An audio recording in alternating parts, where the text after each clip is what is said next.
હા ડીજે વાળાને કહી દેજે ભલે ભે વેચવી પડે. એટલે આ હું કર્યું છે તે? હવે તમને કઈ ખબર પડે છે? સાનુમાના બેહો ને કોઈ દી લગ્ન કર્યા છે? હા તું તો એમના ને આવી ગયો છે ને કા? તમે બે દી લગી ને મારી યારે હાવ શાંતિ રાખજો હો. ઈ તો ઠીક, તારે માસ્યું બાસ્યું કીધું છે કે નહીં? એ બા આને કાંઈક સમજાવો ને.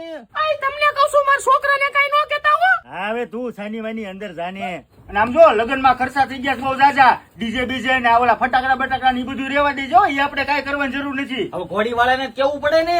હવે ઘોડી વાળાને કાઈ કહેવાની જરૂર નથી. આપણે એમના જીપમાં વયા જઈશું. અરે મારે જીપમાં ન જાવું, હું ગધા માથે બેહીને વયો જઈશ. બટા તું રિહામાં લગન માં ખોટા ખર્ચા કરશું ને તો આખી જિંદગી હપ્તા ભરવામાંથી જ નવરા નહીં થાવી. આ ભાઈબંધ પાર્સલ આવી ગયું. મને પણ હજી પેતરા જ મગાવ્યા રાખવા છે. નાક વાઢીને જો શું તોય. અરે બાપા દ્વારકેશ પ્રિન્ટ માંથી પટ્ટીઓ મંગાવેલી છે, ઈ એવી છે. પટ્યું?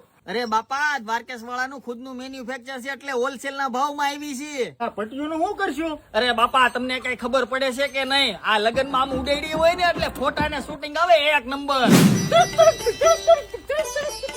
તમારે હગાઈ લગન કે ઇવેન્ટ માં પ્લેન કે નામ વાળી પટ્ટીઓ જોતી હોય તો હોલસેલ કે રિટેલ માં મળી જાય. ડિસ્પ્લે ઉપર નંબર આપેલા છે, ખાલી હાઈ કરીને મેસેજ કરી દો એટલે બધી માહિતી મળી જાય. હાલ તારો બાપ મૂળે જીવ જશે. હાલો હાલો.